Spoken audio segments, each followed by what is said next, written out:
दोस्तों, अब मैं आज आपको एक कोरोना का बहुत बड़ा सच बताता हूँ। आज के देश में अगर आप 134 करोड़ की जो पॉपुलेशन है, 135 करोड़ की पॉपुलेशन है, उसका 100% कोरोना टेस्ट करो, आपको कम से कम 2 करोड़ से 3 करोड़ कोरोना के पेशेंट मिल जाएंगे। कम से कम 2 करोड़ से 3 करोड़। अब हो क्या रहा है? टेस्ट किए गए 10,000, फिर अगले महीने किए गए 15,000, उसके बाद किए गए 25,000 और बता दिया गया कि कोरोना बढ़ रहा है। एक्चुअली बढ़ नहीं रहा है, कोरोना घट रहा है। लेकिन आपको इसलिए नहीं पता चल रहा है या आपको इसलिए नहीं बताया जा रहा है, आपको सही सूचना इसलिए नहीं दी जा रही है क्योंकि कोरोना को बढ़ाना है, लॉकडाउन को बढ़ाना है, क्योंकि इसके बहाने जितने लोगों की कमाई हो रही है। मैं तो अपने इलाके में ले लेता हूँ, तिगने दुमे दान पे सामान मिल रहा है। 10 दुकानें खुली हैं, लेकिन हमारी सोसाइटी के लोग कहते हैं, चेयरमैन कहता है कि भाई इसी पर्टिकुलर आदमी से सामान लो, चाहे वो 3 गुना दे चाहे 4 गुना। आप दारू खरीदने के लिए जा सकते हो, सामान खरीदने के लिए नहीं जा सकते। उस दुकानदार से खरीदोगे तो कोरोना का खतरा है, इससे खरीदोगे तो नहीं खतरा है। तो हर आदमी कमा रहा है, ठीक है। तो ये तो कोरोना एक हमारे देश में जो कमाई का जो एक मेंटेलिटी है, ये उसकी वजह से है। और ये तब तक रहेगा जब तक का खूब पूरी लूट नहीं हो जाएगी, तब तक का वो रहेगा ही रहेगा, आप ही समझ लो। क्योंकि क्या होगा, सच्चाई तक पहुँचते पहुँचते आपको सालों लग जाएंगे। अभी अभी 3 महीने और बढ़ जाएगा, फिर 2 महीने और बढ़ जाएगा, सालों बढ़ जाएगा। तो साल में तक बढ़ने में क्या होगा, गरीब पूरे ख़त्म हो जाएंगे। यही चाहते हैं लोग कि गरीब ख़त्म हो जाए। फिर पहले ही वैसा मौसम जैसे पहले होता था ना, राजा का महल होता था, उसके बाहर सारे गांव वाले रहते थे। वही है, वही बनाना है, देश को वहीं पे लेके जाना है। वरना आप नेट पे देखिए, जनरल आप कहीं भी इंफॉर्मेशन दीजिए, आजकल गूगल पे सब जगह है। पर डे एवरेज 100 लोगों की मौत होती है देश में हत्याओं की वजह से, अपराध की वजह से। 100 लोग पर डे। जबकि कोरोना में कितने मरे? 2,000, 2,500, 3,000 लोग मरे हैं। कितने दिन में? 3 महीने में। क्या एवरेज है? 100 लोग पर डे जब मरते हैं तो उसके लिए देश नहीं बंद होता है, कोई फ़र्क नहीं पड़ता है। और 2 आदमी मर जाता है अगर पर डे, या 5 आदमी पर डे मर जाते तो पूरे देश को बंद कर देते हैं। इसके पीछे क्या है? इसके पीछे बहुत कुछ है। 20 लाख करोड़ रुपए आए, अभी हुआ, आज आपने पढ़ा होगा। कहाँ गया? एमएसएमई। एमएसएमई क्या है? बिजनेसमैन लोग, जिन जो 10 करोड़, 20 करोड़, 50 करोड़ की जिनकी कमाई है, जिनका बिजनेस है, उनके पास गया। गरीब के पास क्या गया? गरीब के पास कुछ नहीं गया। मध्यम वर्ग के पास क्या? मध्यम वर्ग के पास कुछ नहीं गया। क्या किसी ने एश्योरेंस दिया कि हम आपसे खोल रहे हैं, इसका नाम क्या है आपका, अगर सब कुछ बंद है तो एमएसएमई को भी पैसे की ज़रूरत क्यों है? क्योंकि सब तो फैक्ट्री बंद है, देश बंद है, तो फ़ायदा क्या आपका फैक्ट्री चलाने से? क्यों दूँ पैसा आपको? पैसे की ज़रूरत तो गरीबों की है, तो मैं गरीबों को पैसा दूंगा। लेकिन ऐसा नहीं हुआ, पैसा अमीरों को दिया गया। सब जो डिस्ट्रीब्यूशन वो आप देख लो। आप ऑलरेडी इंडस्ट्रियलिस्ट हो, आप सबके पास सीसी लिमिट पैसा ऑलरेडी है, बैंक से लोन है, सब कुछ है आपके पास। तो आपको हम और पैसा देंगे जिसका पैसा आप 1 साल बाद वापस करना शुरू करना, 4 साल में पैसा वापस करो। और आप गरीब हो, आपकी नौकरी चली गई, तो आपको मैं एक चवन्नी भी नहीं दूंगा। तो जब ये देश की सोच हो गई है, तो आप सबको अब नए तरीके से सोचना पड़ेगा। वो नॉर्मल रोजगार, नॉर्मल रोजी कुछ नहीं। अब आप अपने बिजनेस पर संकल्प करो। आप सब लोग संघ बनाओ, आप सब लोग कोऑपरेटिव सोसाइटीज़ बनाओ, आप सब लोग अब व्यवसाय पे ध्यान दो, वरना आप लोग का शायद आगे सर्वाइवल बहुत मुश्किल हो जाएगा। तो ये मेरा आपसे, मतलब मैं क्या बोल सकता हूँ, सिर्फ समझा सकता हूँ। और आप ये समझो कि 20 लाख करोड़ की इतनी बड़ी रकम है, इतनी देश के पास करेंसी भी नहीं है। करेंसी छाप सकते, नोट छाप सकते, लेकिन नोट छापेंगे तो देश की हालत, जो आप देश में इन्फ्लेशन बहुत बुरी तरीके से बढ़ जाएगा, मुद्रास्फीति जिसे कहते हैं। क्यों? देखिए, नोट कब छापे जाते हैं? नोट छापने का एक तरीका होता है, उसमें मिनिमम गारंटी आपको गोल्ड रखना पड़ता है। और उसके बाद नोट और कब छापे जाते हैं? जब आपकी जीडीपी बढ़ जाती है। जीडीपी बढ़ने का मतलब ये कि आज आपकी जीडीपी 8% है, उसके बाद आपकी जीडीपी 9% हो गई। तो 9% हो गई तो अब मतलब रोजगार, व्यापार बढ़ा, खेती बढ़ी, व्यापार बढ़ा, तो देश में और पैसे की ज़रूरत पड़ेगी, तो उस जीडीपी के बेस से बढ़ा देते हैं। लेकिन अगर जीडीपी आपकी 10.8%, 10% से 0% पे या 2% या 3% पे आ गई, तो आपके पास सरप्लस मनी है। जब आपके पास सरप्लस मनी है तो वो गई कहाँ? और फिर मुझे और नोट छापने की ज़रूरत क्यों पड़े? तो क्या ये 20 लाख करोड़ रुपए बिना नए नोट छापे आप हो जाएगा? नहीं होगा। तो ये सब कुछ नहीं है, ये सब जो बेसिकली आप खुद सोचो कि ये आपका कितना देश खुशहाल देश था। देखिए, लॉकडाउन तो सब जगह है, लेकिन लॉकडाउन में लोग अपने लोगों को फैसिलिटी दे रहे हैं और एक-एक करके कैसे बात। देखिए, एक चीज़ मैं बताऊँ, आपने कभी सुना है रेकी? रेकी क्या होती है? रेकी होती है, लोग आपको लूटने से पहले आपका टो लेते हैं, आपको पता करते हैं कितना पैसा आपके पास है तो लूटा जाए। अब ये आपकी रेकी हो रही है। रेकी कैसे हुई? पहले गरीबों को लॉकडाउन अचानक कर दिया गया, पता नहीं और जब गाने जाने नहीं दिए, एकदम से लॉकडाउन। ये रेकी थी कि देखे तुम कितने दिन खाते हो, तुम्हारे पास कितना पैसा है। तो मज़दूरों ने 1 महीने चला लिया। 1 महीने के बाद वो सड़क पे आ गए कि साहब अब तो मेरे पास कुछ नहीं है, ना पैसा है, ना रोज़गार है, अब तो हम मरने बता दो, सड़क पे आ गए। तो आपकी रेकी हो गई कि आपके पास 1 महीने की जमा पूँजी थी। अब मैं ट्रेन चला देता हूँ, अब जाओ, क्योंकि अब तुम्हारे पास है ही नहीं। तो क्या हुआ? उस प्रदेश ने आपका सारा पैसा आपसे वापस ले लिया 1 महीने में और आपको ज़ीरो कर दिया। लूट के आप लूट गए ना। आपने 1 साल यहाँ काम किया, 5 साल किया, 10 साल किसी भी प्रदेश में काम किया और जब गए तो लॉकडाउन में आपने सबका सारा पैसा जो जमा पूँजी थी वो खर्च हो गई और आप ज़ीरो पे आ गए। यानी उस प्रदेश ने चाहे खाने के नाम पे, चाहे किराए के नाम पे, उस प्रदेश ने अपना पैसा आपका पूरा वापस ले लिया और आपको ज़ीरो पे करके भेज दिया।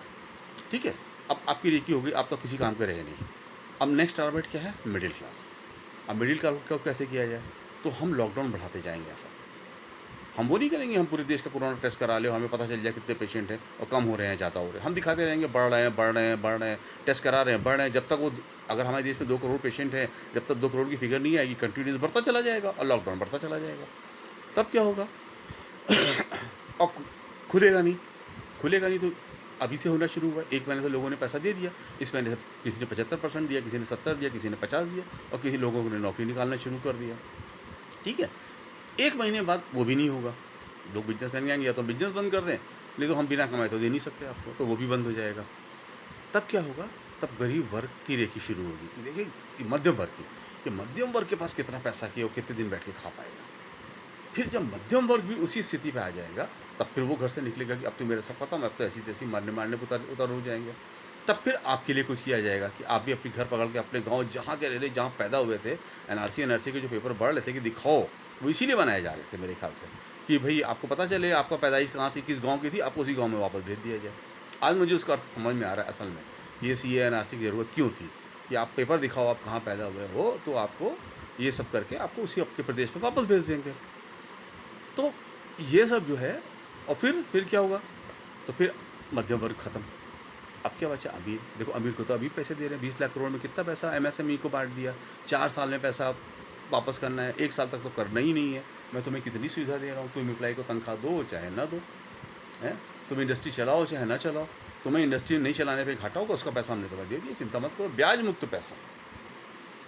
तो क्यों नहीं आपने बोला कि साहब किसी को स्कूल की फ़ीस नहीं लगेगी, किसी को बिजली बिल नहीं लगेगा, कि जो जहाँ रह रहा है उसे किराया नहीं दे पड़ेगा, उसे किराया मैं दूँगा। 20 लाख करोड़ रुपए है ना, बहुत बड़ी रकम है। आप सँभाल सकते हो लोगों को।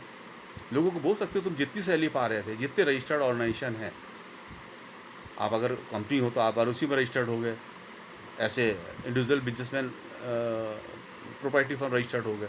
तो गवर्नमेंट के पास पूरा रजिस्ट्रेशन, उनसे बोलो जो आप पैसा देते थे, मैं आपको उतना पैसा लोन दे रहा हूँ, अपने एम्प्लॉइज़ को सैलरी पे करते रहो जब तक प्रॉब्लम है। इसे होते थे मानवता। और दानवता क्या है? दानवता ये है कि साहब हमको मरो आप, मैं तो अमीरों को और अमीर बनाऊँगा, गरीबों को और गरीब बनाऊँगा। आप झेलते रहो, जो करना हो कर लो। तो आप इन स्थितियों को समझो और समझ के अब संगठित हो, वरना आप एक-एक करके सब खत्म हो जाओगे। देखिए, मैं किसी पार्टी का, मैं तो राजनीतिक पर्सन नहीं हूँ, मैं तो किसी पार्टी को जानता ही नहीं। सब पार्टियाँ अच्छी होती हैं, सब पार्टी खराब होती है। लेकिन कभी ऐसा समय नहीं आया कि लोगों की जान पे बनाई है, और ये अब वो समय आ गया कि लोगों की जान पे बनाई है। तो जब जान पे बनाती है, तो बातें दूसरी हो जाती हैं, वो नॉर्मल बातें नहीं रह पाती हैं। तो आप आज अपनी ये मत सोचो कि अभी तो उसकी जान गई है, मेरी तो नहीं गई, तो मैं खुश हूँ, मैं चुपचाप घर में बैठा रहूँ। सबके लिए सोचो, जो गरीब है, जो परेशान है, उनको भी सोचो, उनकी भी हेल्प करो। कैसे कर सकते हैं, कैसे बात कर सकते हैं, अपनी बातें करना शुरू करो, अपनी बातें सोशल मीडिया पे शेयर करना शुरू करो। लोगों को समझ में आना चाहिए कि हाँ, पब्लिक में कितना आक्रोश है, लोग चिंतित हैं, अपने लिए नहीं, दूसरों के लिए। आप जब जब तक अपने परिवार के लिए चिंतित होंगे, तब तक काम नहीं बनेगा। आपको अपने देश के लिए चिंतित होना पड़ेगा। देखिए, मैं आपको एक चीज़ बताऊँ, वो बात लखनऊ की है, जब मैं स्टूडेंट लाइफ में था। हम सब कॉफ़ी हाउस जाते थे हर जगह में। बहुत साधारण सा था। अभी पूना में भी इस तरह से, बॉम्बे में भी इस तरह से बहुत सारे रेस्टोरेंट मिलते हैं, बहुत पीक बड़े प्राइम लोकेशन पे होते हैं, और बहुत छोटे होते हैं, चाय बिस्किट समोसे वमोसे थोड़े मिल जाते हैं, बड़ा पाव वगैरह, बाकी ऐसा नहीं होता। वो भी वही था, 5 रुपये में कॉफ़ी बढ़िया मिलती थी हमें, और हम लोग बरामदे में से एक पेपर खरीदते थे और दोस्त मिलकर उस पर चर्चा करते थे। 5-5 रुपए की कॉफ़ी में हम 2-2 घंटे बैठ के चर्चा करते थे। वो चर्चा अपने परिवार की कभी नहीं होती थी, एक जहाँ पे अगर किसी को प्रॉब्लम है तो हम चर्चा परिवार की नहीं करते थे, हम चर्चा करते थे देश की। और उसी से मुलायम सिंह यादव और ऐसे तमाम नेता पैदा हुए, जहाँ से लोगों ने चर्चाएं की। यूनिवर्सिटी के नेता हुए, रेती रमन सिंह थे, कितने कितने लोग थे, बड़े बड़े लोग थे, जो मतलब शायद उनका बहुत बड़ा नाम नहीं हो पाया हो, लेकिन उनकी विचारता जो मानसिकता थी, जो विचारधारा थी, वो देश के लिए थी, वो देश के लिए सोचते थे। देखिए, कमाता वमाता तो हर आदमी है, लेकिन देश के लिए भी सोचना चाहिए। वो देश के साथ खड़े होते थे, बहुत सारे लोग, और हम लोग भी खड़े होते थे। हमारे समय में जो लोग थे हमारे साथ थे, आज सब वो, तब हम लोग देश के लिए सोचते थे, चिंता होती थी देश की, अपने लोग की। वो विचारधारा बढ़ती गई, बढ़ती गई, बढ़ती गई। फिर वो समय आया जब ऐसे कॉफ़ी हाउस बंद हो गए, उसकी जगह कैफ़े कॉफ़ी डे आ गए। वहाँ पे देश के लिए बिजनेस की चर्चा होने लगी। अब ये जो परिवर्तन आया कि 5 रुपए की कॉफ़ी की जगह 180 और 240 रुपए की कॉफ़ी मिलने लगी, तो 240 रुपए की कॉफ़ी पी के तो आदमी बिजनेस ही डिस्कस कर सकता है, देश का डिस्कस तो कर नहीं सकता। 5 रुपए की कॉफ़ी पाने वाले की ही हिम्मत होती है कि वो देश के लिए डिस्कस करे। तो वो जो विचारधारा का चेंज हुआ, जो सब मार्केट में कन्वर्ट हो गया, सिर्फ प्रॉफिट एंड लॉस में, वो एक, उसने एक, जो आज जो हम जिस परिस्थितियों से गुजर रहे हैं, वो उसकी वजह से है। प्रॉफिट एंड लॉस छोड़ दो, सब यही रह जाएगा। देखो, आप क्या जानते हो, 100 साल की उम्र तो किसी की ज़्यादा है नहीं। आधी उम्र रह ली होगे, 60 साल के होगे, 70 साल के होगे, 50 साल के होगे, उसके बाद तो जाना ही है। और खाना कितना खाते हैं? 250 ग्राम खाना। कभी तौल लिया करो, जितना खाते हो, 2 रोटी 4 रोटी, पूरे दिन में 500 ग्राम खाते हैं। इससे ज़्यादा की आपकी ज़रूरत नहीं है। और देखो, कपड़े पहनने से तो कोई अक्लमंद बनता नहीं है, वरना लोग गांधी जी को 13 देशों में सारे देशों में उनकी मूर्तियाँ नहीं लगी होती, किसी कपड़े पहनने वाले की लगी होती। कभी देखा किसी कपड़े पहनने वाले की खाली मूर्तियाँ लगी और लगी होती हैं? वो अलग सेलिब्रिटीज़ होते हैं, डिफरेंट टाइप के लोग होते हैं, लेकिन वक्त और इज्जत उन्हीं की होती है जिनकी विचारधारा, जिनकी मानसिकता बहुत अच्छी होती है। और अब वो समय आ गया है, आप जैसे अंग्रेज़ों की ग़ुलामी से जैसे आप मुक्त हुए थे, ऐसे फिर से मुक्त होना शुरू करो। अब देश के लिए सोचो, और देश के लिए सब लोग बहुत ज़रूरी हो गया है, वरना इतना नुकसान हो जाएगा कि आप सोच भी नहीं पाओगे।